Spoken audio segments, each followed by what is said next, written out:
মিজানুর রহমান আজহারি বলেছেন মসজিদের নাম আহলে হাদিস দেওয়া যাবে না, নাম দিলে শিরক বেদাত হবে না। একটা গোষ্ঠীর মধ্যে চলে যায়, তাই না দেওয়াই ভালো। নাম দেওয়া যাই, বুখারীতে আছে হালিকল মসজিদ বানি ফলানিন, অমুক বংশের মসজিদ বলা যাবে কি? বুখারী মুসলিমের হাদিস। আহলে হাদিস রাখার প্রয়োজন নাই মসজিদের নাম, তবে কোন ব্যক্তির নামে রাখতে পারে। নবী সাল্লাল্লাহু আলাইহি সাল্লাম কবরে মৃত্যু, তো দুরুদের জবাব দিয়ে থাকেন যে সালামের আত্মার জগতে দিয়ে থাকেন, আত্মার জগতে, ওই দেহে আত্মা নেই। ছাড়া অভিভাবক ছাড়া নিকাহ বাতিল, নিকাহ বাতিল, নিকাহ বাতিল, সেই বিবাহ বাতিল, সেই বিবাহ বাতিল, সেই বিবাহ বাতিল, কোর্টের বিবাহ বাতিল। ফিকার বইয়ে লেখা আছে যে কেউ যদি বলে এটা আমার বউ, আর দুইজন যদি বলে হ্যাঁ ঠিক ঠিক ঠিক এটা তোমার বউ, তাহলে বিবাহ হয়ে গেছে। এই জন্য কোর্টের বিবাহ চলছে বাপ ছাড়াই। দুজন সাক্ষী, কাগজে লেখা আছে, উকিলকেও বিবাহ দিয়ে দিয়েছে, বিবাহ হয়ে গেছে। আল্লাহর নবী বলছেন যে কোনো মেয়ে অভিভাবক ছাড়া বিবাহ বসল, সে বিবাহ বাতিল, সে বিবাহ বাতিল, সে বিবাহ বাতিল। কথাটি আল্লাহর নবী 3 বার বলেছেন। পরের বাক্যে বলছেন ওয়ালা তুজাব্বিজুল মারাতু আল মারাতা ওয়ালা তুজাব্বিজুল মারাতু নাফসাহা। কোন মহিলা কোন মহিলার বিবাহ দিতে পারে না, কোন মহিলা নিজে নিজে বিবাহ বসতে পারে না। কি করে খালা বললেন? বোনের মেয়েকে খালা বলছেন যে শোন খালেদা, তুই শোন, তোর বাপ তো বিবাহ দিবে না, ছেলে খুব ভালো, ভালো চাকরি করে, তুই চলে আয়, আমি বিবাহ দিয়ে দিচ্ছি। কখন কখন খালা পুরুষ মানুষ হয়ে গেছে। অথচ আল্লাহর নবী বলছেন কোন মহিলা কোন মহিলার বিবাহ দিতে পারে না, কোন মহিলা নিজে নিজে বিবাহ বসতে পারে না, অসম্ভব। মেয়ের কাছে বিবাহ পড়ানো হারাম। দেখি কে বাক্য উল্টাইতে পারে। বলতে হবে আমার মুখের উপরে, আজ না হয় 6 মাস পর, 6 বছর পর, 20 বছর পর, আমার হায়াত পর্যন্ত বলতে হবে যে জি আপনার কথা ঠিক নয়, মেয়ের কাছে বিবাহ পড়াতে হবে।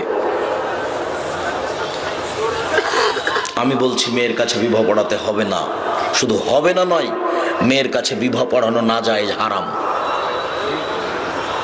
আর এটা তো দিনাজপুর, তার মানে রংপুর দিনাজপুর প্রায় একই। রংপুর দিনাজপুর, লালমনিরহাট, নীলফামারী, কুড়িগ্রাম, পঞ্চগড়, ঠাকুরগাঁ, জয়পুরহাট, বগুড়া, গাইবান্ধা। গাইবান্ধার ঘটনা,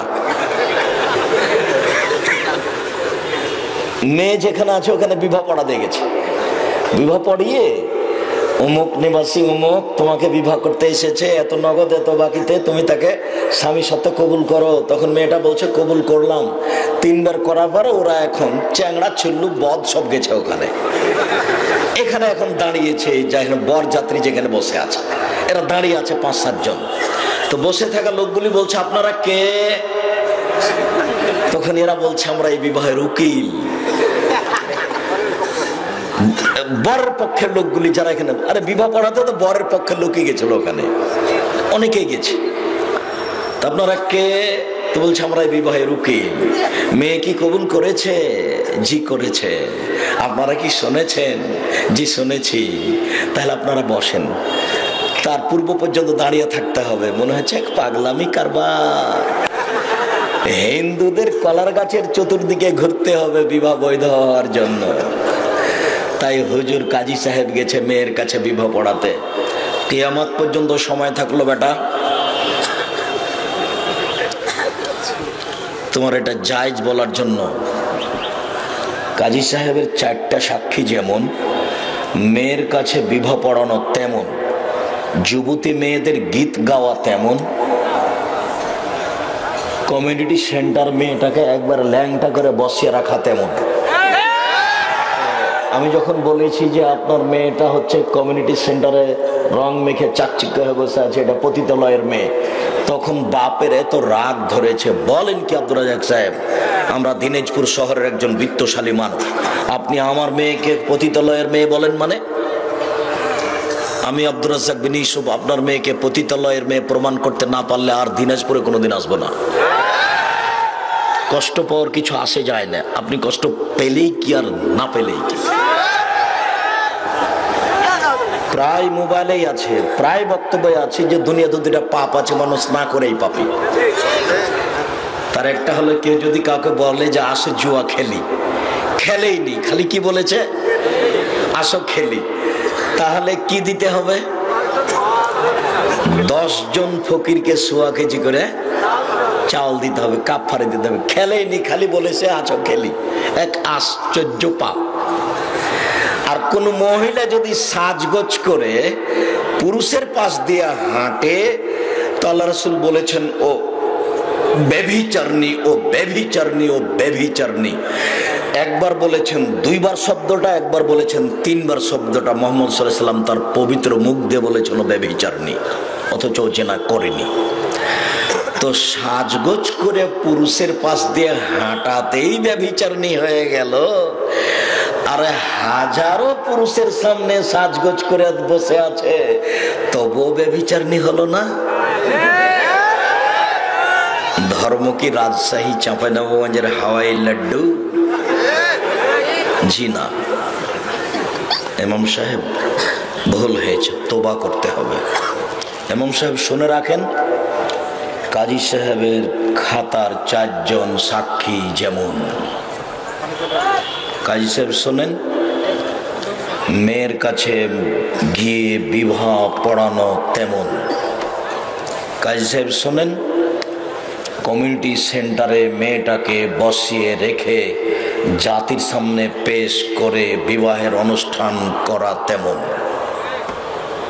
যুবতী মেয়েদের দিয়ে গীত গাওয়ানো তেমন।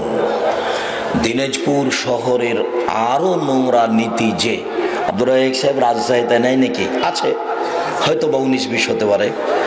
বর হলুদ মাখতে গেছে কনের বাড়িতে, কনে এসেছে বরের বাড়িতে হলুদ মাখতে। আমি বলছি যে এরা মানুষ থেকে বাদ পড়ে গেছে। এভাবে বলছেন কেন? আমি বলিনি। বুঝেও বুঝে না ওরা, অন্তর আছে বুঝে না, দেখেও দেখে না ওরা, চক্ষু আছে দেখে না, শোনেও শোনে না ওরা, কান আছে শোনে না। উলাইকা কাল আনআম, তারা পশু প্রাণীর মতো, তারা গরু ছাগলের মতো, তারা কুকুর শ্রীগালের মতো, বাল হজাল বরং তার চেয়ে খারাপ। আল্লাহ বলছেন পশু প্রাণীর মতো। তো কনে হলুদ মাখতে আসলো বরের বাড়িতে, বর হলুদ মাখতে গেল কনের বাড়িতে, তুমি কি মনে করছে যে এটা শিক্ষিত পরিবার? মানুষ মানে কি জানো? মানুষ মানে হচ্ছে মানুষ। লোকটা বলে না যে মানুষে বলে না যে মানুষের মতো মানুষ, মানে মানুষ যেখানে ভালো কিছু পায় তাকে বলে মানুষ। যখন ভালো কিছু পায় না তাকে তখন আর মানুষ বলে না, তখন তাকে কি বলে? অমানুষ। ও আর মানুষ নয়। শুধু আল্লাহ এই কথা এক জায়গাতে বলেনি, বহু জায়গাতে বলছেন। আল্লাহ বলছেন 3 ডমর ফলের কসম, জাইতুন, জাইতুন ফলের কসম, ও তুরে সিনিন, তুর পাহাড়ের কসম, ও হাজাল বালাদিল আমিন, এই মক্কা নিরাপদ শহরের কসম। আমি আল্লাহ এতগুলি কসম করে বলছি, লাকাদ খালাকনাল ইনসানা ফি আহসানি তাকওয়িম, আমি মানুষকে অতি উত্তম করে সুন্দর করে সৃষ্টি করেছি। মানুষ যখন আমাকে মানেনি, সুম্মা রাদাদনাহু আসফালা সাফিলিন, আমি তাকে সর্বনিম্নে উল্টা ফিরিয়েছি। ও এখন পশু প্রাণী, গরু ছাগল, কুকুর শ্রীগালের চেয়ে খারাপ। তো বর গেছে কনের বাড়িতে হলুদ মাখতে, কনে এসেছে বরের বাড়িতে হলুদ মাখতে, আর একজনের গায়ে আর একজন হলুদ মাখাচ্ছে, আর কাদা ছিটাচ্ছে, আর রং ছিটাচ্ছে। ওটা যে ওই যে অমুসলিম হিন্দুদের যে কি খেলা থাকে না, একজন আরেকজনের গায়ে হোলি খেলা। তো মুসলমানের বিবাহের বাড়িটা মনে হচ্ছে হোলি খেলা। তার মানে মুহাম্মদ সাল্লাল্লাহু আলাইহি সাল্লাম বলছেন, আমার জীবনে বড় ভয়, আমার জীবনে তিনটি বড় ভয়। এক, আইম্মাতাম মুজিল্লিন, আমার উম্মতের আলেম ওলামারা ভ্রান্ত পথে চলবে, হুজুরি হবে ভ্রান্ত, এইটা আমার ভয়। মাওলানা সাহেবী হবেন ভ্রান্ত, এটা আমার ভয়। আল্লাহুম্মা সাল্লি আলা সাইয়্যিদিনা মাওলানা নাবিয়ানা মুহাম্মদ। এই দুরূদ কোনো মূর্খ মানুষ পড়েনি, এক শ্রেণীর আলেম ওলামাই পড়েছেন। বালাগাল ওলা বিকামালিহি কাশাফাদ দুজা বিজামালিহি হাসানাত জামিউ খিসালিহি সাল্লু আলাইহি ওয়া আলিহি। এই দুরূদ কোনো মূর্খ মানুষ পড়েনি, এক শ্রেণীর আলেম মানুষই পড়েছে। আমার জীবনে বড় ভয়, ভ্রান্ত আলেম হুজুর হবেন ভ্রান্ত, এটা আমার ভয়। তিনটে আশঙ্কা করেছেন, তার এক নম্বরে হুজুর। আজও দিনাজপুর শহরের বহু ফার্নিচারের মালিক বলতে পারে, আমার দোকান থেকে আপনি কাঠের ফার্নিচার কিনেন, আমি দোকানের মালিক বলছি 20 বছরের মধ্যে ঘুণ ধরলে টাকা ফেরত দেব। এই কথা বলার সাহস আছে, কিন্তু টাকা বেশি দিলে একজন সঠিক দামি হুজুর পাওয়া যাবে, এটা বলা কঠিন আছে, খুব কঠিন। আমি বলেছি শতকরা 98 জন মুফাসসির মিথ্যুক, আমি বলিনি ইনি মিথ্যুক। আমি বলেছি শতকরা 95 জন বক্তা মিথ্যুক, আমি বলিনি ইনি মিথ্যুক। আপনার যদি মনে সাহস থাকে সততার, তাহলে আপনি আপনার মুফাসসিরের বক্তব্য পেশ করেন আমার সামনে, আপনাকে আমি দেখাচ্ছি। আপনার মনে যদি সাহস থাকে আপনার বক্তার, তাহলে আপনি তার বক্তব্য পেশ করেন, আপনাকে আমি দেখাচ্ছি, আপনাকে আমি দেখাবো। এগুলো রাসূলের কথা নয়, আমি তো বইয়ে দেখাচ্ছি আপনাকে, শতদিন দেখিয়েছি, মানুষের বক্তব্য আপনাকে দেখিয়েছি। যেমন আপনাকে আমি বলিনি বাইজিদ, একদিন সন্ধ্যা রাতে বাইজিদের মাথা পানি চাইলেন, বাইজিদ দেখে বাড়িতে পানি নাই, দূরে পানি আনতে চলে গেল, পানি নিয়ে এসে দেখে বাইজিদের মাথা ঘুমিয়ে গেছে। বাইজিদ চিন্তা করে, আমি যদি এখন গিলাসটা রেখে ঘুমিয়ে যাই, যদি আমার মা রাতের কোনো অংশে পানি চান, আমি ঠিক নির্ধারিত সময়ে পানি না দিতে পারি, উপযুক্ত সন্তান হতে পারবো না। তাই বাইজিদ গিলাসটা হাতে করে মায়ের মাথার পাশে দাঁড়িয়ে রইল। বাইজিদের মায়ের ঘুম ভেঙে গেল, দেখে পাশে বাইজিদ দাঁড়িয়ে আছে। বাবা বাইজিদ, তুমি কেন দাঁড়িয়ে আছো? আম্মা, আপনি সন্ধ্যা রাতে পানি চেয়েছিলেন, দেখি বাড়িতে পানি নাই, দূরে পানি আনতে চলে গেলাম, পানি নিয়ে এসে দেখি আপনি ঘুমিয়ে গেছেন। আমি চিন্তা করলাম, আমি যদি গিলাস রেখে ঘুমিয়ে যাই, আপনি যদি রাতের কোনো অংশে পানি চান, আপনাকে যদি আমি নির্ধারিত সময়ে পানি না দিতে পারি, আমি উপযুক্ত সন্তান হতে পারবো না। তাই আমি গিলাসটা হাতে করে আপনার মাথার পাশে দাঁড়িয়ে আছি। মা গিলাসটা হাতে নিয়ে পানিটুকু পান করে নিয়ে বাইজিদকে শোয়িয়ে দিয়ে আল্লাহর দরবারে প্রার্থনা করলেন, আল্লাহ, আমি আমার বাইজিদের প্রতি খুশি হয়ে গেছি, তুমি আমার বাইজিদকে কবুল করে নাও। মায়ের দোয়া কবুল হয়ে গেল, বাইজিদ বড় আলেম হয়ে গেলেন। ঘটনা মিথ্যে।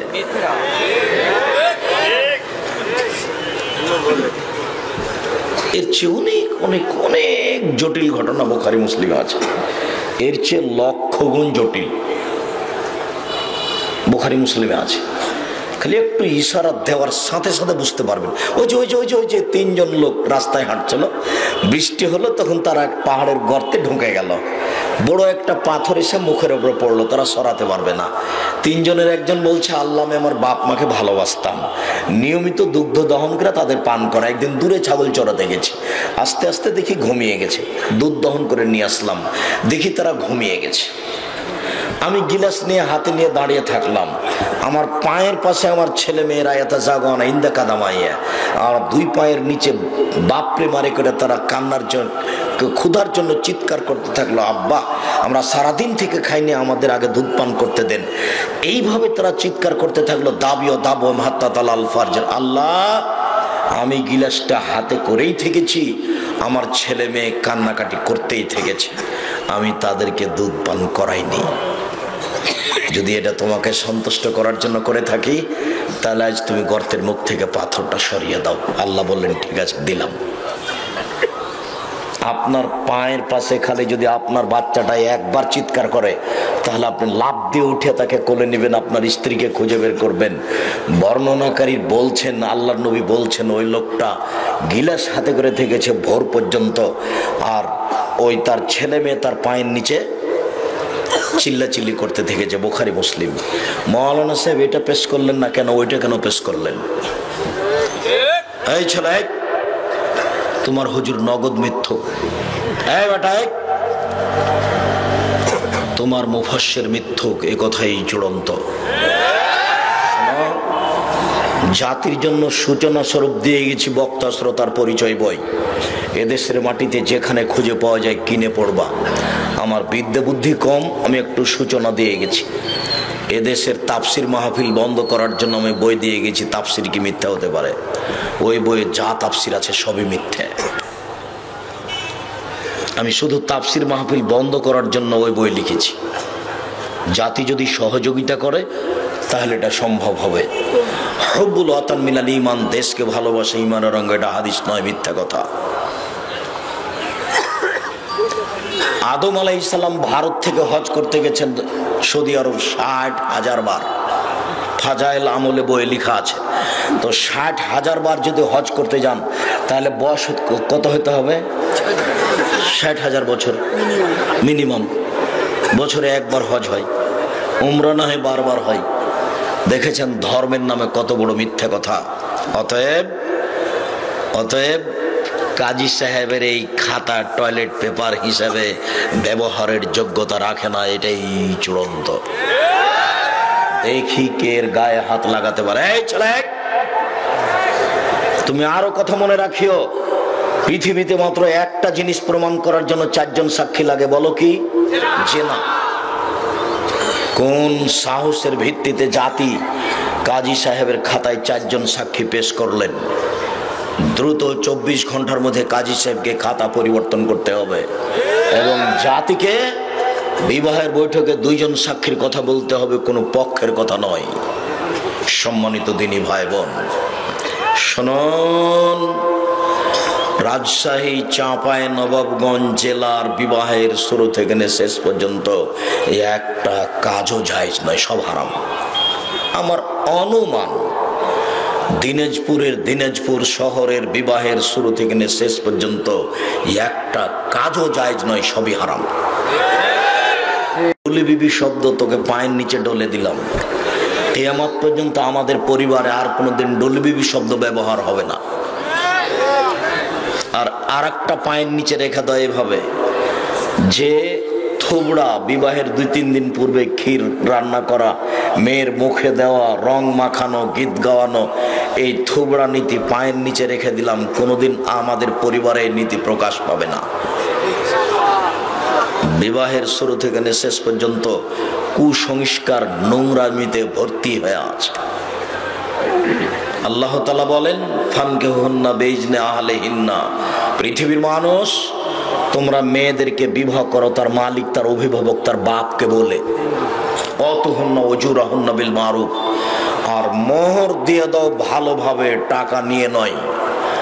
বিবাহ করলে টাকা পাওয়া যায় না, বিবাহ করলে টাকা দিতে হয়।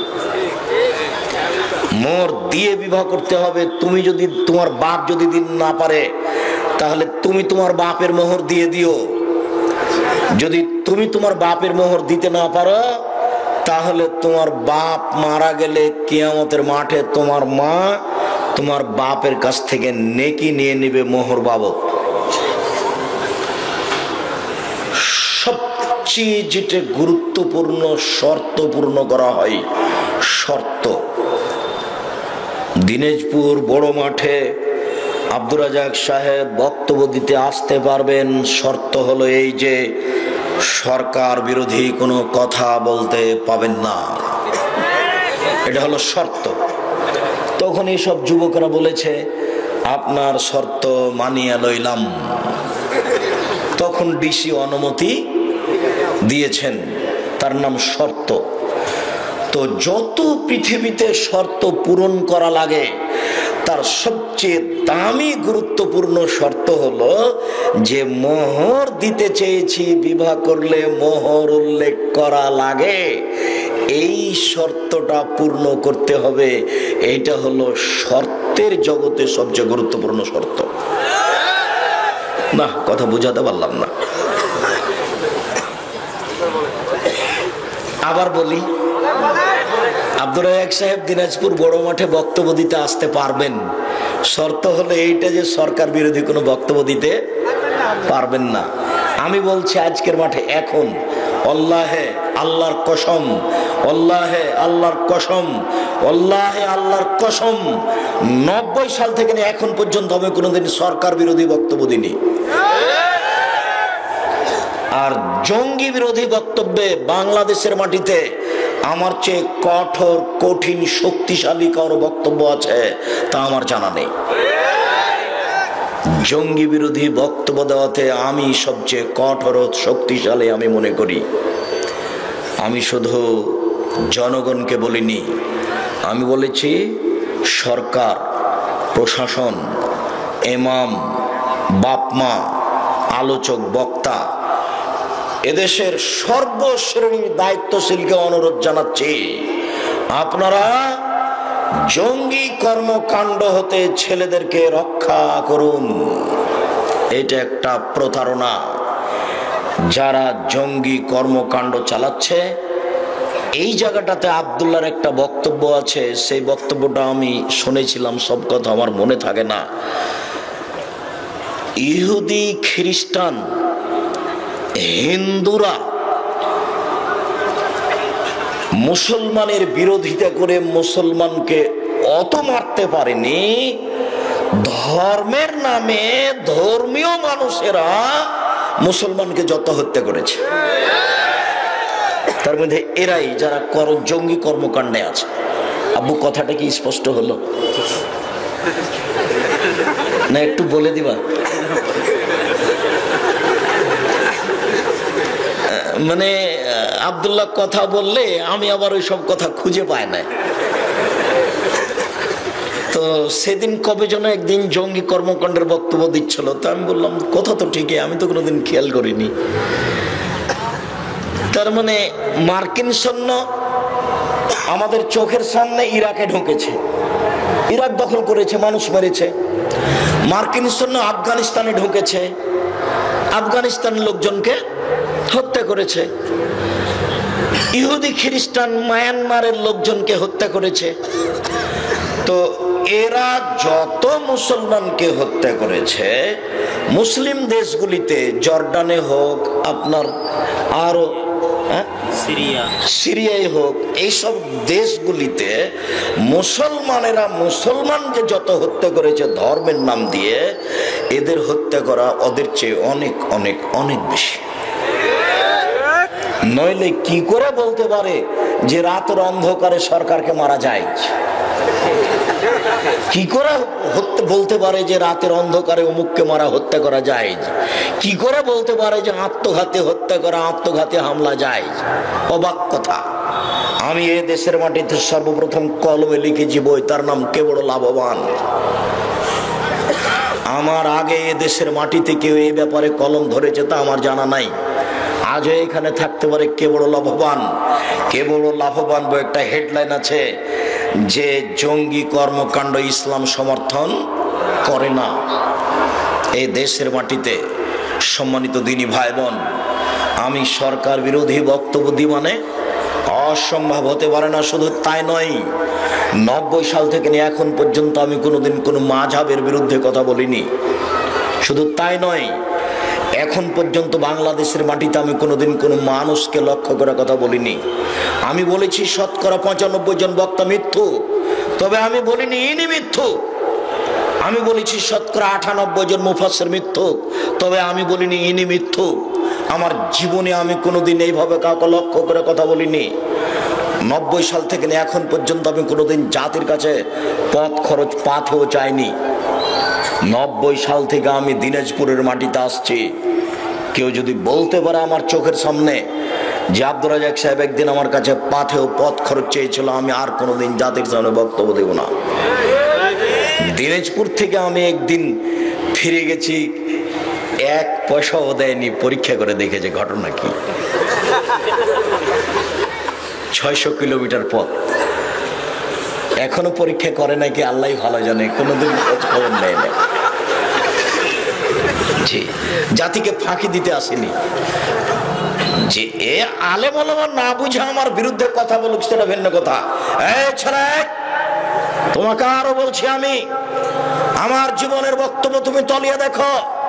আমি 1 ঘন্টা জাতির সামনে যে হাদিস অনুবাদ করেছি, তোমার বর্তমান হুজুর তো দূরের কথা, বিগত 40 বছর থেকে নিয়ে এখন পর্যন্ত সময় থাকলো, দেখি তোমার নীতির হুজুর কে এত হাদিস অনুবাদ করেছে। তুমি আমার বিরুদ্ধে কথা বলতে গেলে কেন? যারা দায়িত্বশীল আছে তাদেরকে ক্ষিপ্ত করো কেন? আমি কোনোদিন অপ্রয়োজনীয় কথা বলিনি। আজকেও তোমাকে বলছি, আমি বলেছি যে কাজী সাহেবের খাতাকে টয়লেট পেপার হিসাবে ব্যবহার করতে হবে, এই খাতা এরও যোগ্যতা রাখে না। এই বাক্য অপ্রয়োজনীয় নয়, এটাই চূড়ান্ত কথা। শুনুন, যৌতুক ফেরত দিতে হবে 24 ঘন্টার মধ্যে। ভিক্ষা করা টাকা দিয়ে চাউল কিনে ভাত খেয়ে বাদাত কবুল হবে। ভিক্ষা করা টাকা দিয়ে চাউল কিনে ভাত খেয়ে বাদাত কবুল হবে। যৌতুকের টাকা দিয়ে চাউল কিনে ভাত খেয়ে বাদাত কবুল হবে না। নাপিত কে ভাড়া দিয়েছেন যে ঘরটা, ওই ঘর ভাড়ার টাকা দিয়ে চাউল কিনে ভাত খেয়ে বাদাত কবুল হবে না। আব্দুর রাজ্জাক সাহেব, কেন এত বড় কথা কেন? নাপিত দাড়ি চাচে যে, আপনি যে নাপিতকে ঘর ভাড়া দিয়ে পাপ কাজের সহযোগিতা করেছেন, আল্লাহ পাপ কাজের সহযোগিতা করতে নিষেধ করেছেন। এই জন্য নাপিতকে ঘর ভাড়া দিয়ে ওই টাকা দিয়ে চাউল কিনে ভাত খেয়ে বাদাত কবুল হবে না। আমি 3টে ওসিয়ত করেছি বা উপদেশ দিয়েছি বা অনুরোধ জানিয়েছি। 1, জীবনে কোনোদিন 5 ওয়াক্ত সালাত নামাজের সাথে আপোষ করিয়েন না। কোনোদিন বলতে পাবেন না যে কাল থেকে পড়বো, জীবনে কোনোদিন বলতে পাবেন না। কাপড়ে যদি পায়খানা লেগে থাকে তবু বলতে পাবেন না যে কাল থেকে পড়বো। পায়খানা লেগে আছে, ভর্তি পায়খানা, তাও নামাজ পড়ে। আবার দেখিয়ে নেই ছেলে, তোমার হুজুর আবার ওরকম করে না যেন। এই দেখেন, আব্দুর রাজ্জাক সাহেব বলছেন যে গাভী পেশাবে কাপড় ডুবিয়ে নামাজ পড়তে বলছে। তার মানে আমি পায়খানাওয়ালা কাপড়ে নামাজ পড়তে বলিনি, যখন কাপড়ই নাই পরিষ্কার তখন। কথা বুঝাতে পারিনি। আর ওটা রাজশাহী চাঁপাইনবাবগঞ্জের পল্লী এলাকাতে বক্তব্য ছিল। রাজশাহী চাঁপাইনবাবগঞ্জের পল্লী এলাকার বাড়িতে মহিলারা সাধারণত বাড়ির পিছন দিকে গিয়ে সমতল জমিতে বসে পেশাব করে। পেশাব ছিটে এসে কাপড়ে লাগে, গায়ে লাগে, কোনো পরোয়া করে না। আমি বলছিলাম যে অল্প থেকে অল্প পেশাব যদি মানুষের পেশাব গায়ে লেগে যায় তাহলে তাকে ধুয়ে ফেলতে হবে, তাছাড়া সালাত হবে না। কাপড়ে লেগে গেলে কাপড় অপবিত্র। ওইটা খুব কঠোর ভাবে দেখাচ্ছিলাম।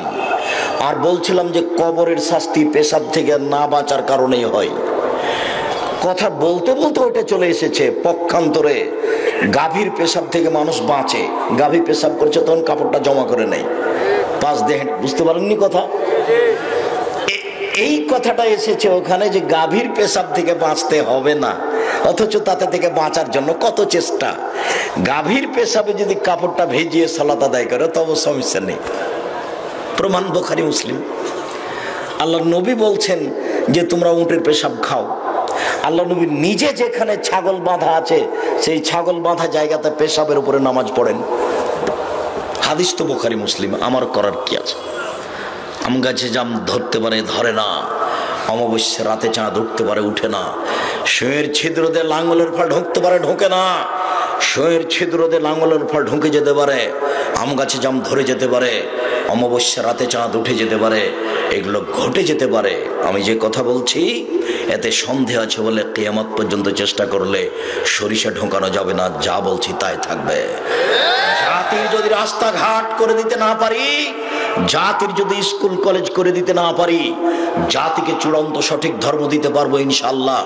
ধর্মের ব্যাপারে জাতিকে ফাঁকি দিয়ে পরকাল হারাতে রাজি নয়। জাতিকে ফাঁকি দিতে আসেনি। আবারও ভালো করে বুঝুন সম্মানিত দিনী ভাই বোন, আল্লাহ বলছেন অভিভাবককে বলে বিবাহ করো, মোহর দিয়ে বিবাহ করো। রাসূল সাল্লাল্লাহু আলাইহি ওয়াসাল্লাম বলেন, এ মাশারা শাবাব, এই যুবক দল শোনো, মান ইসতাতা মিনকুমুল বাত ফালিয়াতাজাওয়াজ, তোমাদের যারা বিবাহ করতে চায় যদি তার ক্ষমতা থাকে সে যেন বিবাহ করে। বিবাহ করলে ক্ষমতা লাগে, এক মোহর, দুই বউ থাকার ঘর, তিন পেশাব পায়খানা, চার মেহমান ঘর, পাঁচ পুরুষত্ব ক্ষমতা, নিয়ন্ত্রণ ক্ষমতা। নিয়ন্ত্রণ ক্ষমতা নেই এইরকম কাপুরুষ বিবাহ করতে পাবে না। এখন আমি আপনাকে কষ্ট দিইনি, এখনো কতগুলো মেয়ে এখনো এখানে বসে আছে, মাথায় কাপড় নেই। ও কি বলবে আমি হিন্দুর মেয়ে? ওর বাপ কাপুরুষ, যার কারণে তার মাথায় কাপড় নেই। উপস্থিত বৈঠকের দিনী মুসলিম বোন, আপনাকে আমি অপমান করতে আসিনি, আমি তা চাইনি। তিন শ্রেণীর মানুষ জান্নাতে যাবেন, এটা চূড়ান্ত। তিন শ্রেণীর মানুষ জান্নাতে যাবেন, এটা চূড়ান্ত। আমি বলিনি, আমি অনুবাদক। মুহাম্মদ সাল্লাল্লাহু আলাইহি ওয়াসাল্লাম বলেন, এক মদমিনুল খামর, নিয়মিত বিড়ি তামাক জর্দা সিগারেট গোল নেশাদার দ্রব্য খায় পান করে যে। দুই আর রাজরাত মিনান নিসায়ে, পুরুষের বেশধারী নারী, যারা পুরুষের জুতা স্যান্ডেল পরে, যারা পুরুষের শার্ট প্যান্ট পরে, যারা পুরুষের পোশাক পরে, যারা মাথার চুল ছোট করে, যারা গেঞ্জি গায়ে দিয়ে চলে, যারা প্যান্ট পরে, তারা জান্নাতে যাবে না। তিন দায়ুস, আপনি জনাব, আপনি। এই মেয়ে গল্প করছো কেন? তোমার বাপের কথাই বলছি। তোমার বাপ জান্নাতে যাবে না এ কথা আমি বলিনি, মুহাম্মদ সাল্লাল্লাহু আলাইহি ওয়াসাল্লাম বলেন। উপস্থিত বৈঠকের মুসলিম বোন একটু শোনেন তো, এদিকে এদিকে শোনেন, আবার গল্প করছেন কেন? উপস্থিত বৈঠকের মুসলিম বোন শোনেন, আল্লাহর নবী বলছেন, সিনফানে মিন আহলিন নার, আমার উম্মতের দুই শ্রেণীর মানুষ জাহান্নামে যাবে, আমি তাদের দেখিনি। আমার উম্মতের দুই শ্রেণীর মানুষ জাহান্নামে যাবে, আমি তাদের দেখিনি। আমার উম্মতের দুই শ্রেণীর মানুষ জাহান্নামে যাবে, আমি তাদের দেখিনি। এক শ্রেণীর মানুষ, তাদের হাতে থাকবে লাঠি, কাজনাবিল বাকারে, গাভীর লেজের মতো। এক শ্রেণীর মানুষ, তাদের হাতের থাকবে লাঠি, গাভীর লেজের মতো, মানে একদিক মোটা একদিক চিকন চাবুক। এই যে রুবনা বেহান নাস্তা দিয়ে মানুষকে মারবে, ওরা জাহান্নামে যাবে। বুখারী মুসলিম, চূড়ান্ত সিদ্ধান্ত। তখন আমি বলেছি, এদেশের প্রশাসনের এক শ্রেণীর লোকের হাতে কি থাকে? এরকম লাঠি থাকে। আর থাকে যারা কলেজ বিশ্ববিদ্যালয়ে পড়ে, তাদের হাতে। বেটা নাকি ওখানে পড়তে গেছে, বাপ মানে তাকে পড়তে পাঠিয়েছে। যাদের হাতে এই লাঠি থাকে তারা জাহান্নামে যাবে। হাদিস বুখারী মুসলিম, আমি অনুবাদক।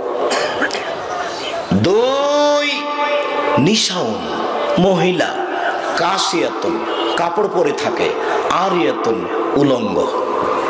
নেন এবার, কাপড় পরে উলঙ্গ হয়। দেখে মনে হচ্ছে যে আপনাদের দিনাজপুরের ওই স্কুলটা দেখে দেখে বলছেন আল্লাহর নবী। ওই মেয়ের গায়ে যেসব পোশাক আছে, প্রত্যেকটা মাস্টার বুঝতে পারে কোন মেয়েটার শরীরের অবস্থা কি। মুহাম্মদ সাল্লাল্লাহু আলাইহি ওয়াসাল্লাম বলেছেন, আমি অনুবাদক। তিনি 1450 বছর পূর্বে এই কথাই বলেছেন। নিসাউন, মহিলা, কাসিয়াতুন, কাপড় পরে থাকে, আরিয়াতুন, উলঙ্গ। মুমিলাতুন, তারা পুরুষকে নিজের দিকে আকৃষ্ট করে, মাইলাতুন, তারা নিজেরা আকৃষ্ট হয়। রৌসহুন্না কাসনামাতিল বুখতিল মাইলা, তাদের মাথার চুলগুলি মনে হয় যেন বখতি উটের চূড়ার নেই, চুটের নেই। যেমন ভাবে তার চোটটা ঝুলে থাকে, তাদের মাথার ঝুঁটি, তাদের চুলগুলি ওইভাবে এক পাঞ্জা পাঞ্জা হয়ে থাকে। রাস্তায় যখন হাঁটে তখন পুরুষের দিকে আকৃষ্ট হয়েছে। রাস্তার একবার এই দিকে যায়, একবার এই দিকে আসে, একবার হাত নাড়ে, একবার মুখের ভাঁজ করে, একবার চুলের ভাঁজ করে, কেন জানি কেমন কেমন করে, কেন জানি আনছান আনছান করে। তার মানে ও নিজে পরিবর্তন হয়েছে। লায়াত খোলাল জান্নাহ, এরা জান্নাতে যাবে না। জান্নাতে তো যাবে না, যাবে না, ওলা ইয়াজাদনা রিহাহা, এই জান্নাতের গন্ধ পাবে না। ফাইনা রিহালা তুজাদু মিন মাসিরাতে কাযা ওয়া কাযা, যে জান্নাতের গন্ধ 1 বছরের দূরত্ব পথ থেকে পাওয়া যায়, এটা জান্নাত। এইখান থেকে একটা দ্রুতগামী ঘোড়া দৌড়াতে লাগলো, 1 বছর দৌড়িয়ে যত পথ যাবে, সেই পথের মাথায় যদি কেউ দাঁড়ায়, সেই জান্নাতের গন্ধ পাবে। এই মহিলারা জান্নাতের গন্ধ পাবে না। আমি অনুবাদক মুহাম্মদ সাল্লাল্লাহু আলাইহি ওয়াসাল্লাম এই কথাই বলেছেন। সম্মানিত দিনী ভাই বোন, এই ছেলে, কথা বলার চেষ্টা করো না। আমরা খুব তাড়াতাড়ি কথা শেষ করে নিচ্ছি। আজকের জন্য সংক্ষিপ্ত বিবরণে জরুরি কথা। এদেশের বিবাহের শুরু থেকে নিয়ে শেষ পর্যন্ত যত নীতিমালা আছে সবই হারাম। বিবাহ পড়ানোর পরে বিবাহ পড়ানোর পদ্ধতিও হারাম। বিবাহ পড়ানোর পরে যত নিয়ম কানুন আছে সবই হারাম। সাথে সাথে বিবাহের পরে যেসব অনুষ্ঠান আছে এই নীতিমালাও হারাম। জরুরি অনুষ্ঠান বিবাহের পরে যেটা হবে সেটা হলো বাসর রাত। বাসর রাতের জন্য বর কনেকে সাজাতে হবে। বাসর রাতের জন্য কনেকে সাজাতে হবে, এটাই চূড়ান্ত। বাসর ঘর সাজাতে হবে, এটাই ঠিক। তবে ভাবি কনেকে সাজাবে না, বাসর ঘর সাজাবে না। যদি ভাবি, চাচাতো বোন, খালাতো বোন বাসর ঘর সাজায়, তাহলে বিবাহের সূচনাতেই জেনা, এই পরিবারে কোনোদিন বরকত হতে পারে না। কনেকে সাজাতে হবে। আয়েশা রাদিয়াল্লাহু তাআলা আনহা বলেন, আমি আমার বান্ধবীদেরকে নিয়ে এক দোলনাতে খেলাচ্ছিলাম। আমরা একদিকে আছি, কিছু বান্ধবী একদিকে আছে, একদিক উঁচু হলে একদিক নিচু হয়। এরকম অবস্থায় আমার মা আমাকে ডাকলেন, আয়েশা। আমি দৌড় দিয়ে আসলাম। আমার মা একটু পানি নিয়ে আমার মুখের হাতের ধুলোবালিগুলো মুছে ধুয়ে দিলেন। তারপর একটা ঘরে নিয়ে গেলেন, দেখি সেখানে আনসারীদের মহিলা। বিষয়টা বুঝতে পারলাম না, এই ঘরে আমাকে নিয়ে আসলো কেন? আনসারীদের মহিলারা আমাকে সুন্দরী করে সাজালেন। আসমা বিনতে ইয়াজিদ রাদিয়াল্লাহু তাআলা আনহা বলেন, কাইয়ামতু আয়েশাতা লিরাসূলিল্লাহ সাল্লাল্লাহু আলাইহি সাল্লাম, আমি আয়েশাকে রাসূলের জন্য সুন্দরী করে সাজালাম। তবে কি দিয়ে সাজিয়েছেন এই কথা আয়েশা উল্লেখ করেননি। তিনি বলেন, আমাকে সুন্দরী করে সাজালেন। আমি বলছি, বিউটি পার্লারে যা কিছু পাওয়া যায় সব কিছু দিয়ে সাজানো যায়, তবে বিউটি পার্লারে ঢোকা যাবে না। কেন? বিউটি পার্লারে যে মেয়েটা আছে তার সামনে মাথার কাপড় নামানো যাবে না। বিউটি পার্লারে যা কিছু আছে সবকিছু নিয়ে এসে মেয়েকে ঘরে সাজানো যায়। উল্লেখ্য যে নখে নেইল পালিশ লাগানো যাবে না। নখে নেইল পালিশ লাগানো হচ্ছে ইহুদি খ্রিস্টানদের পতিতালয়ের মেয়েদের বৈশিষ্ট্য। নখে নেইল পালিশ ব্যবহার করা ইহুদি খ্রিস্টানদের পতিতালয়ের মেয়েদের বৈশিষ্ট্য। নখে নেইল পালিশ ব্যবহার করা ইহুদি খ্রিস্টানদের পতিতালয়ের মেয়েদের বৈশিষ্ট্য। জরুরি ভিত্তিতে নখে মেহেদি লাগাতে হবে। হাতের নখে তো মেহেদি দিতে হবেই, পায়ের নখেও মেহেদি দিতে হবে। মেহেদি দিতে মহিলারা বাধ্য, দিতেই হবে। বাধ্য কেন? আল্লাহর নবী একজন মহিলার হাত থেকে একটা পত্র নিলেন, সেই মহিলার হাতে নখে মেহেদি দেওয়া ছিল না। তিনি হাতের নিন্দা করে বললেন, আয়াদু রাজুলিন ইমরা, এই হাতটি মহিলার না পুরুষের? যদি মহিলার হয় তাহলে মেহেদি নেই কেন? তার মানে পুরুষেরা কখনো হাতে মেহেদি লাগাতে পাবে না। হাতের নখে তো তারা মেহেদি দিবেই দিবে, পায়ের নখেও মেহেদি দিতে বাধ্য। কখনো ভুলেও নেইল পালিশ নখে দিতে পাবে না।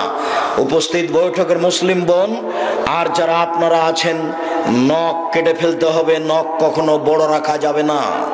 নখ বড় রাখা হারাম। নবীগণের 10টি বৈশিষ্ট্য রয়েছে, তার একটি বৈশিষ্ট্য হচ্ছে নখ কেটে ফেলতে হবে। উপস্থিত বৈঠকের মুসলিম বোন আপনাকে বলছি, উপস্থিত বৈঠকের মুসলিম বোন আপনাকে বলছি, আপনি সকাল করবেন না, আগে বাড়ি থেকে নখ কাটবেন। এই মেয়ে, তুমি আঙ্গুলটা দেখো, তোমার নখটা বড় কেন? তুমি শরম পাও না? তোমার লজ্জা হয় না? তোমার ইতস্তবোধ হয় না? বাপ বেটি মা বেটি কি লজ্জা বেঁচে খেয়েছো? নখ কেন বড়? নবীগণের 10টি বৈশিষ্ট্য, তার একটি হচ্ছে নখ কেটে ফেলতে হবে। নবীগণের 10টি বৈশিষ্ট্য, তার একটি হচ্ছে মোচ কেটে ফেলতে হবে। ব্লেড ব্যবহার করা যাবে না। মোচ মানে পুরুষ, আর মোচ যখন ব্লেড ব্যবহার করেছে তখন মহিলা। কেঁচি দিয়ে মোচ কেটে ফেলতে হবে। নবীগণের 10টি বৈশিষ্ট্য, তার একটা হচ্ছে বগলের লোম উঠিয়ে ফেলতে হবে। পুরুষ নারী একই হুকুম, ব্লেড ব্যবহার করা হবে না। নবীগণের 10টি বৈশিষ্ট্য, তার একটি হচ্ছে নিচের লোম পরিষ্কার করতে হবে ঊর্ধ্বে টাইম 40 দিন, যেভাবে সম্ভব, যা দিয়ে সম্ভব। পুরুষ নারীর একই হুকুম। নবীগণের 10টি বৈশিষ্ট্য, তার একটি হচ্ছে নখ কেটে ফেলতে হবে। জরুরি ভিত্তিতে বিউটি পার্লারে যা কিছু আছে সব ব্যবহার করা যাবে, তবে কপালে টিপ দেওয়া যাবে না। হিন্দু মেয়েদেরকে বিবাহ করার 10টি পদ্ধতি রয়েছে, তার একটি পদ্ধতি হচ্ছে রাক্ষসী বিবাহ। মেয়ের বাপ বিবাহ দিবে না, ছেলেটা জোর করে বিবাহ করবে। যদি কপালে টিপ দিতে পারে তাহলে বিবাহ হয়ে গেছে। যার কারণে মুসলিম মহিলা কপালে টিপ দিতে পাবে না। বিউটি পার্লারে যা কিছু আছে সব কিছু দিয়ে আপনার মেয়ে সাজতে পারে, কনে সাজতে পারে, সাজবে, কথাই ঠিক। আয়েশা রাদিয়াল্লাহু তাআলা আনহা বলেন, 8:30 8টার সময় আমার মা একটা ঘরে নিয়ে গেলেন। ঘরে কেউ নেই, দেখি আল্লাহ রাসূল আর কেউ নেই ঘরে। বিষয়টা আমি বুঝতে পারলাম না, ব্যাপারটা কি। আমি ঘরে আছি, দেখি আল্লাহ রাসূল। একটু পরে আসমা বিনতে ইয়াজিদ ভিতরে ঢুকলেন। আসমা বিনতে ইয়াজিদ ভিতরে ঢুকেই এক গ্লাস পানি শরবত নিয়ে এসে বলছেন, এক বাটি, আয়েশা এটা হাতে করো, আল্লাহ রাসূলের হাতে দাও। আমি তো লজ্জা পেয়ে গেলাম, আমি মাথা নিচু করে নিলাম, আমি তো রাসূলের হাতে কোনো কিছু দিইনি কোনোদিনই। তখন আসমা আমাকে বলছে, গ্লাস দাও, রাসূলের হাতে দাও। আমি তো ধমক খেয়ে হকচকিয়ে গেলাম। ঠিকই তো আমি গ্লাসটা হাতে নিলাম, আল্লাহ রাসূলের হাতে দিলাম। আল্লাহ রাসূল পান করলেন, আমাকে বললেন তুমি পান করো। আমার পান করা হল, আল্লাহ রাসূল বললেন আসমাকে দাও। আমি যখন আসমাকে দিতে গেছি তখন আসমা বলছে, না না না না না, আপনার হাত থেকে নেবো, আপনার হাত থেকে নেবো, আপনার হাত থেকে নেবো। আয়েশা দাও, গ্লাস আমাকে দাও। তো আল্লাহ রাসূল নিলেন আয়েশার হাত থেকে, নাও আসমা নেও। তারপর আল্লাহ রাসূল আসমাকে দিলেন। আসমা ওখানে মুখ লাগিয়ে শরবত দুধ পান করলেন, যেখানে মুখ লাগিয়ে মুহাম্মদ সাল্লাল্লাহু আলাইহি সাল্লাম দুধ পান করেছিলেন। বাসর রাত বাসর ঘর সাজাতে হবে, কনেকে সাজাতে হবে। ঘরে শরবত, দুধ, মিঠাই খাওয়ার ব্যবস্থা থাকবে। বর ঘরে ঢুকে বইয়ের মাথায় হাত দিয়ে বলবে, আল্লাহুম্মা আসসালাকা খায়রামা খায়রামা জাবালতা আলাইহি ওয়াজুবু মিন শাররিহা শাররামা জাবালতা আলাইহি। আল্লাহ এই স্ত্রীর কল্যাণ চাচ্ছি, যে কল্যাণ দিয়ে তাকে সৃষ্টি করা হয়েছে সেটাও চাচ্ছি। আল্লাহ এর ক্ষতি হতে তোমার কাছে বাঁচতে চাচ্ছি, যে বেহায়াই দিয়ে, অবাধ্যতা দিয়ে তাকে সৃষ্টি করা হয়েছে সেটা থেকে আমি তোমার কাছে বাঁচতে চাচ্ছি। এরপরে 2 রাকাত নামাজ, সালাত। স্বামী আগে দাঁড়াবে, স্ত্রী পিছে দাঁড়াবে। নারী পুরুষ কখনো একসাথে দাঁড়াতে পাবে না। মা বেটা হলেও হবে না, দাদি পোতা নাতি হলেও হবে না, কোনোদিনই হবে না। স্বামী স্ত্রী পাশাপাশি দাঁড়াতে পারে কখন? আপনি আপনার সালাত আদায় করছেন, আপনার স্ত্রী তার নিজেরটা করছে, তখন পাশে দাঁড়াতে পাবেন। বোঝা যায়নি মনে হয়?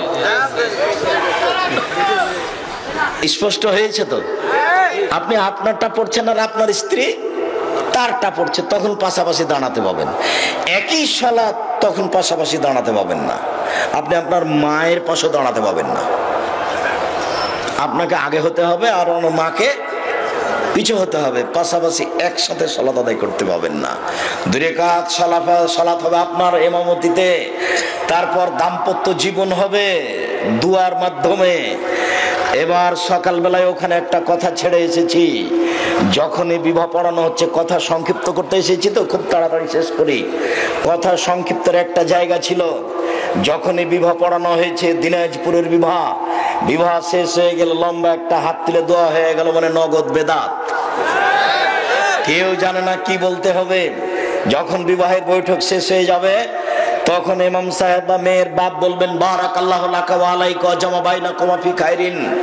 বর তোমাকে আল্লাহ কল্যাণ দান করুক, তোমাদের উপরে আল্লাহ কল্যাণ দান করুক। ও বর, তোমাকে আর তোমার স্ত্রীকে আল্লাহ কল্যাণের উপরে রাখুক। রাসূল সাল্লাল্লাহু আলাইহি ওয়াসাল্লাম এই দোয়া পড়েন, বারাকাল্লাহু লাকা ওয়া আলাইকা জামা বাইনাকুমা ফি খাইরিন। তারপরে নতুন বউ বাড়িতে এসেছে, বাড়িতে আসার সাথে সাথে দাদি এসে দেখে বলছেন, দেখি রে তোর বউটা দেখার পরে নাকটা একটু মোটা। তখন বলছে তোর বউটার নাকটা একটু মোটা। তার মানে দাদি কি পড়তে হবে দাদির জানা নেই। দাদি দেখতে এসে বউ দেখে বলবে, বারাকাল্লাহু লাকা ওয়া আলাইকা জামা বাইনাকুমা ফি খাইরিন। এটা দাদির পড়া প্রয়োজন ছিল। শুধু দিনাজপুর বলে আমি নিন্দা করিনি, সারা বাংলাদেশের কোনো গ্রামে, কোনো জায়গায়, কোনো থানায় নতুন বউ বাড়িতে আসলে তাকে সামনে রেখে দোয়া পড়তে হবে তার জানা নাই।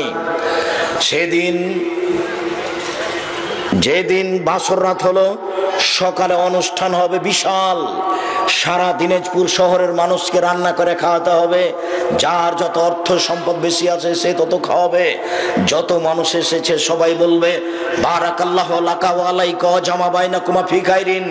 আল্লাহ তোমাকে তোমার স্ত্রীকে কল্যাণের উপরে একত্রিত করুক। সবার পক্ষ থেকে এই দোয়া হবে।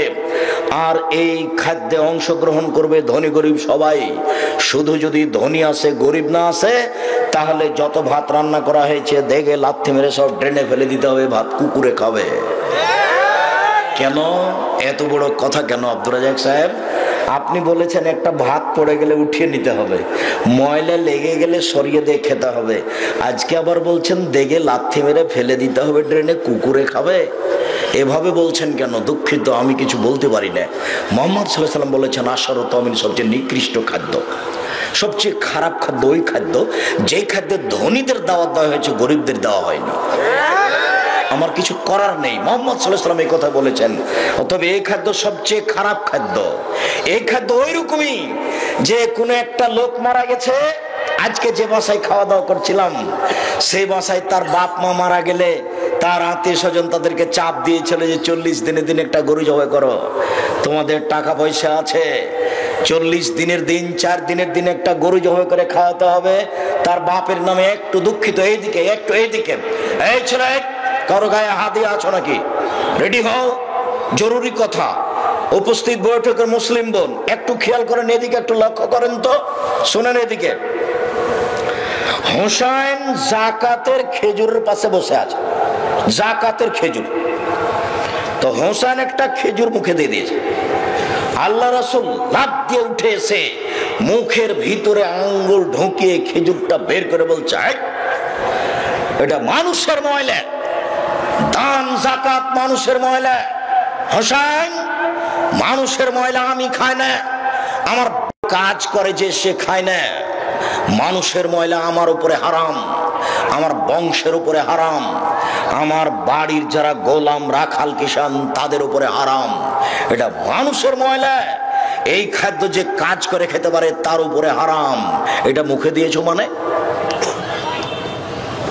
আরেকটু, একটা খেজুর পড়ে আছে রাস্তায়, আল্লাহ রাসূল খেজুরটা উঠে বলছেন, ও খেজুর, যদি আমার আশঙ্কা না হতো যে তুমি জাকাত সাদকার খেজুর, আশঙ্কা না হলে আমি তোমাকে খেয়ে নিতাম।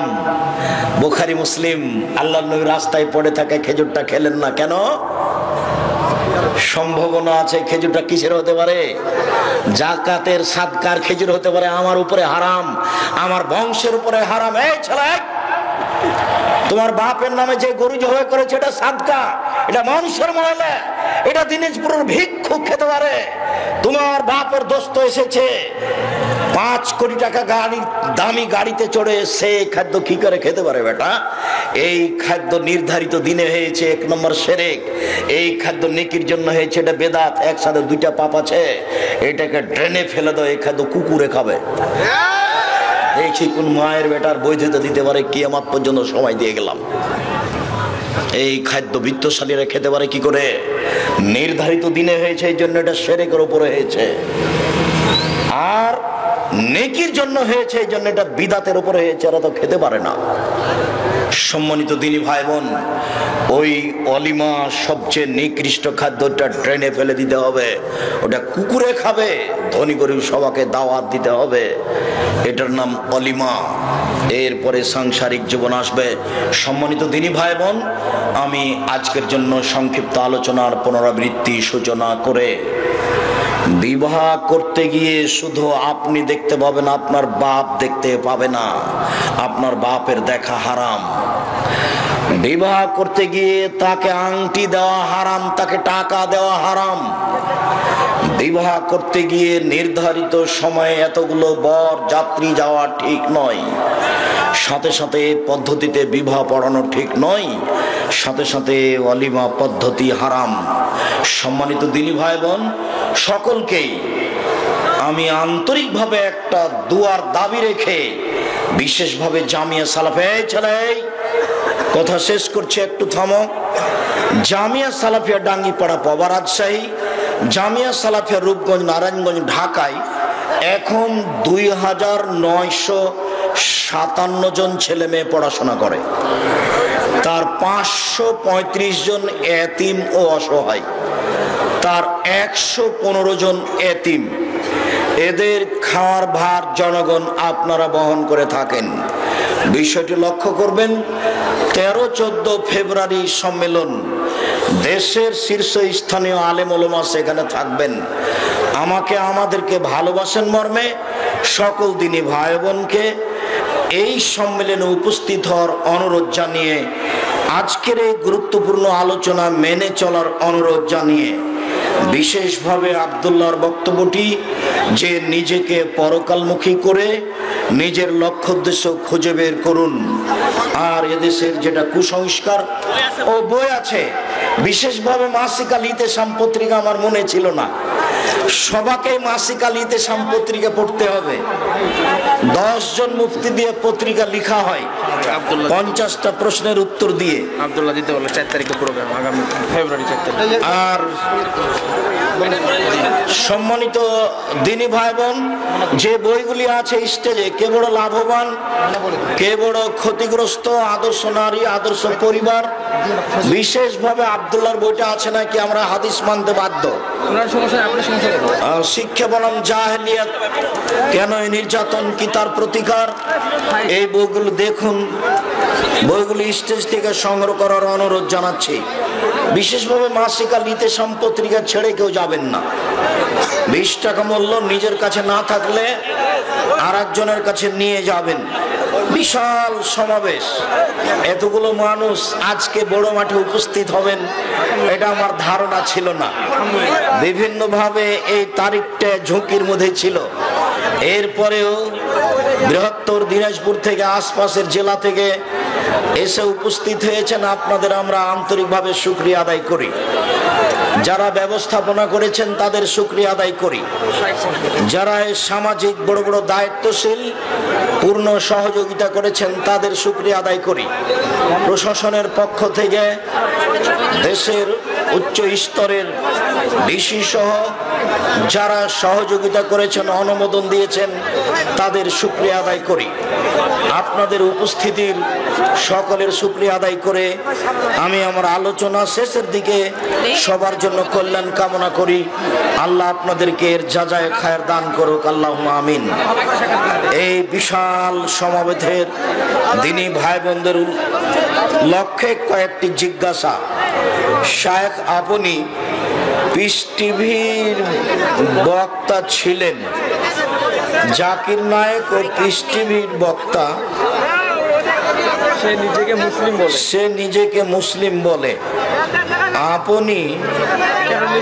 আপনি নিজেকে আহলে হাদিস বলেন। মুসলিম সবাই বলতে পারে, কাদিয়ানিও বলতে পারে, কিন্তু আহলে হাদিস সবাই নিজেকে বলতে পারে না। আহলে হাদিস কোনো মত দলের নাম নয়, বিশেষ একটি বৈশিষ্ট্যের নাম। কাদিনেরও মুসলিম বলতে পারে, শিয়ারাও মুসলিম বলতে পারে, যার কারণে আমি আহলে হাদিস বলি। তবে কোনো নেতা দিয়ে আহলে হাদিস চলে বা কোনো নীতি দিয়ে চলে এটা নয়। এই জন্য আমি নিজেকে আহলে হাদিস বলি। মসজিদের নাম কেন আহলে হাদিস হবে? আহলে হাদিস রাখার প্রয়োজন নাই মসজিদের নাম, তবে কোনো ব্যক্তির নামে রাখতে পারে।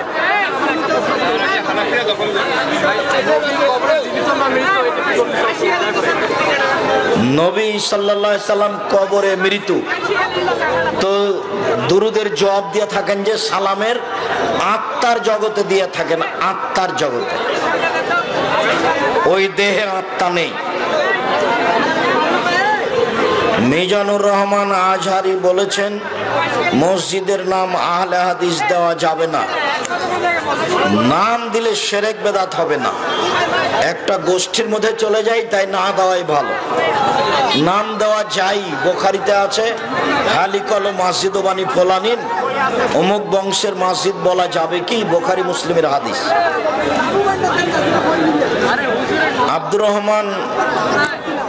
রহমান কেন আসেনি? ও আচ্ছা আচ্ছা, আব্দুল্লাহ, আব্দুর রহমান, আব্দুর রহিম, ওরা 3 ভাই 2 বোন। আসলে ওরা 3 বোন। আব্দুল্লাহর বড় একটা ছিল মারিয়াম, ও 4 বছর বয়সে মারা গেছে। আব্দুল্লাহ মদিনা বিশ্ববিদ্যালয়ে পড়ে, আপনারা জানেন যে মাস্টার্সে পড়ছে। আর আব্দুর রহমান এখন আব্দুল আজিজ জিদ্দা সৌদি আরব বিশ্ববিদ্যালয়। আব্দুর রহমান এখন আব্দুল আজিজ সৌদি আরবের সবচেয়ে উন্নত মানের বিশ্ববিদ্যালয় আব্দুল আজিজ বিশ্ববিদ্যালয় জিদ্দা সৌদি আরব, ওই বিশ্ববিদ্যালয়ে পড়াশোনা করছে, দেশে নেই। আর আব্দুর রহিম হচ্ছে মিশর আজহার বিশ্ববিদ্যালয়ে পড়াশোনা করছে, তো আব্দুর রহিমও নেই। ওরা 3 ভাই 3 বিশ্ববিদ্যালয়ে পড়াশোনা করে। আর এদের 3 ভাইয়ের ছোট হলো মারিয়াম। মারিয়াম কোরআনের হাফেজা, ওর বিবাহ দেওয়া হয়েছে। ওর স্বামী মদিনা বিশ্ববিদ্যালয়ে পড়াশোনা করে, ওরা জিদ্দাই থাকে, সৌদি আরবেই থাকে। আর আব্দুল্লাহর ছোট বোন যেটা, সেটা হচ্ছে আরিবা, ও ছোট, পড়ে কি যেন পড়ে, ও ছোট আর কি, খুব বিরক্ত করে। আব্দুর রহমান কেন আসেনি? এই জন্য আব্দুর রহমান আসেনি, নেই ওরা দেশে। মুহাম্মদ সাল্লাল্লাহু আলাইহি সাল্লামের পিতা মাতা কি জান্নাতি না জাহান্নামী? জান্নাতি নয়, জাহান্নামে যাবে, এ কথাই মুহাম্মদ সাল্লাল্লাহু আলাইহি সাল্লাম বলেন। আসসালামু আলাইকুম, মাসিক আলিতে সম্পত্রিকা কিভাবে পাওয়া যাবে? আজকে একটা সংগ্রহ করেন, ওতে নাম্বার আছে, কথা বলেন। পত্রিকার নাম্বার 0